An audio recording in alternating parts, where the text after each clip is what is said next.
Hello everyone, today I will talk a little about the first chapter of Doria Lessing's novel, but before that I will tell you a little about the author. Doria Lessing was born in 1919 in Kermanshah, Persia, what is now Iran. In 1924, she moved with her family to Southern Rhodesia, what is now Zimbabwe. She developed a love for the narrative, and for that, in 1950 she published her first novel, The Grass is Singing, at the age of 31, having this a good reception about life in Africa, but being not so good in England. Now let's talk a bit about the first chapter. In the first chapter, I witnessed at first instance the murder of Mary Turner, caused by the native named Moses, confessed his crime, and the victim of all this violent and unusual scenario. I say unusual because it is the death of a white woman at the hands of a black man. Speaking a little about the characters, through their behavior, this chapter reflects social, political, and economic relationships in Africa in the years on 1910.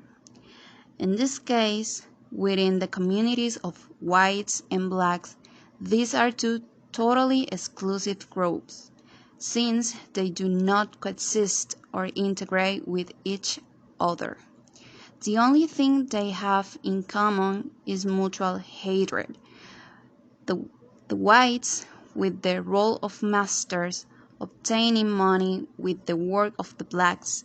In themselves, they are the ones who rule, and the blacks, on the other hand, with the role of slaves, destined for suffering abuse and humiliation. And for this very reason, I could talk about a little of that. Also, the exclusion of the Turners by the other English whites is also explicit, due to the terrible humiliation of being white and poor, not for those who suffer from poverty, but for the other whites who fear that it will dishonor them. No one wanted to think of them as poor whites, for that would have meant lowering their own side. After all, the Turners were British. Another thing that I can witness is the presence of machismo in the play, since in addition to Mary's death, all the characters that begin to appear are all men, taking a voice and vote in decision-making, because they are the ones who resolve, judge, and condemn. I also see the cultural change suffered by people who arrive with ideas of equality until they arrive and see that they must get used to it and be silent.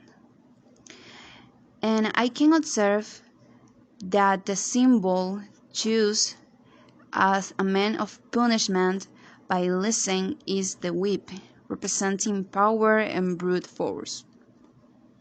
Finally, I could consider this first chapter as a good start to the novel.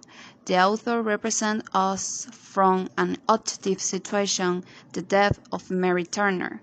From there, I could deduce that the story from then on, the narrative, will return to the past to tell us a little more about Mary Turner and the causes of her death, since the neighbors were inflexible in the face of the tragedy, considering Mary guilty of her own death, although we don't know why, despite being the victim of all this.